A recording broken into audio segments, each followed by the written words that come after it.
An 11-year-old male patient came into your OPD with pain in his 3/6. So 3/6 in FDI means that it is the lower left molar. Upon further investigation, you find out that the pain has started for 2 days and is caused while eating meals, especially ice creams. Upon clinical examination, you find out that there is a small carious lesion in the pits and fissure of 3/6. What is your possible diagnosis? So here are all your options: vertical tooth fracture, reversible pulpitis, irreversible pulpitis, and gingivitis.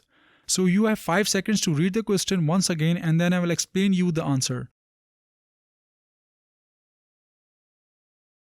So based on the information we are provided in the question, there are 2 options that are most likely correct. It may either be vertical tooth fracture or reversible pulpitis. So the D option, that is gingivitis, is completely wrong since the symptoms don't match gingivitis, and irreversible pulpitis is also incorrect.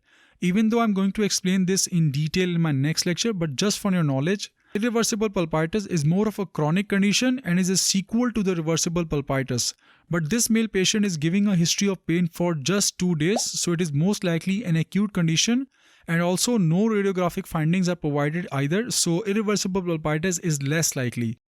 Now the symptoms of pain while eating is also a classical sign of vertical tooth fracture, because whenever there is load on the tooth with vertical tooth fracture, it causes severe pain. So the patient in the question is also complaining of pain while mastication. But based on the history we are given, there are 2 important details that disregard the vertical tooth fracture. One is that there is a small carious lesion on clinical examination on the 3/6. It is not that carious lesion cannot occur with vertical tooth fractures, it is just that there are other clinical signs as well associated with the vertical tooth fracture, like the most popular illumination test which is used to diagnose the vertical tooth fracture, or even just the appearance of a crack bisecting the tooth, which are not mentioned in the question. And secondly, there is no history of any hard meals or hard diet given by the patient, because a patient with vertical tooth fracture will give you a history of hard diet, like betel nuts for instance.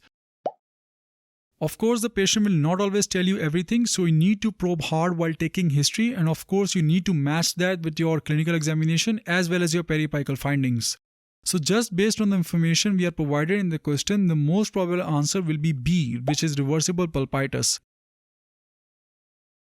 As always, please take care of yourselves and your loved ones, stay safe, and goodbye.